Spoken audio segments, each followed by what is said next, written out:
कोणेगावच्या गिर्यारोहकानं केला भैरवगड सर. सह्याद्रीच्या खोऱ्यात चढाईसाठी अत्यंत कठीण श्रेणीत गणलेला जाणारा मोरोशीचा भैरवगड फ्रंट वॉल श्री मानसिंह चव्हाण यांनी सर करून भगव्या ध्वजासह छत्रपती शिवरायांना अभिवादन केलं. माळशेज घाट उतरल्यावर ठाणे जिल्ह्यातील मुरबाड तालुक्यातील मोरोशी गावच्या दक्षिणेला भैरवगडाची अजस्त्र अशी भिंत दिसते. भूगर्भाच्या परिभाषेत अशा भिंतींना डाईक असं संबोधतात. पूर्व पश्चिम दिशेत पसरलेल्या या भिंतीची उंची सुमारे 450 फूट आहे. ही अजस्त्र भिंतच भैरवगड म्हणून ओळखला जातो. या किल्ल्याच्या पश्चिम बाजूच्या कातळ भिंतीवर क्लाइम्बिंग रूट आहे.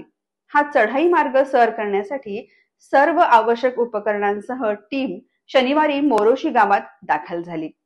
रात्रीच ट्रेक करून किल्ल्याजवळ टेंट लावून मुक्काम केला.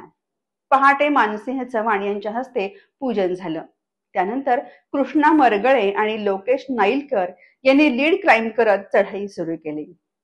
या दोघांनी सुरुवातीचे पहिले 2 स्टेशन म्हणजे तब्बल 300 फूट 90 अंशातील प्रस्तारारोहण अवघ्या 1 तासात पूर्ण केलं. त्यानंतर मानसिंह चव्हाण आणि अनंता कोकरे यांनी चढाई सुरू केली.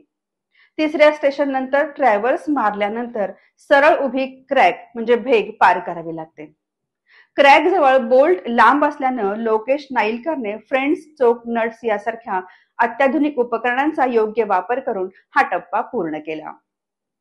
5व्या स्टेशन नंतर 60-70 निसरड्या दगडमातीचा 80 अंशातील मुक्त चढाईचा जोखमीचा टप्पा अनुभवी कृष्णानं पार केला आणि टीमनं सायंकाळी 6 वाजता शिखर गाठलं. शंकर मरगळे यांनी मोहिमेला संपूर्ण टेक्निकल सपोर्ट दिला. चढाई मार्गात ओव्हरहँग, ओपन बुक, स्क्री म्हणजे निसरडी दगडमाती, क्रॅक्स, अवघड भाग, फ्री क्लाइंब म्हणजे मुक्त चढाई अशी विविधता आहे. अत्याधुनिक उपकरणांचा योग्य वापर, रूट पाहण्यासाठी ड्रोनची मदत घेतल्यामुळं मोहीम यशस्वीपणे पार पडली. गड माथ्यावरून पश्चिमेला नाणेघाटाचं टोक आणि पूर्वेला हरिश्चंद्रगड असा विस्तृत असा प्रदेश दिसतो. 2012 साली झाले होते रिबोल्टिंग.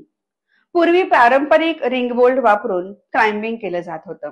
मात्र ते रिंग बोल्ट कालांतरानं गंजून जुलं झाल्यानं चढाई मार्ग धोकादायक झाला होता.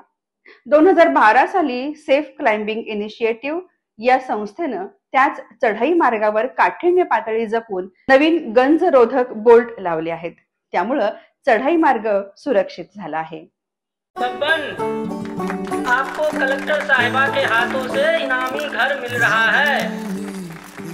आपका घर बहुत सुंदर होगा ना? अरे नहीं बेटा, हम तो बहुत छोटे आदमी हैं। चाचू डोंट वरी, मैं बड़ी होकर आपके लिए और सबके लिए मजबूत और सुंदर घर बना के दूंगी। कालिका सरिया लाना मत भूलना। कालिका TMT सरिया कंक्रीट से करे मजबूत जोड़ और भूकंप संग आग से लड़कर घर को दे दीर्घायु। कालिका सरिया मैं भूली नहीं। बेटिया आप कलेक्टर। कालिका TMT, फैसला जो मजबूत हो।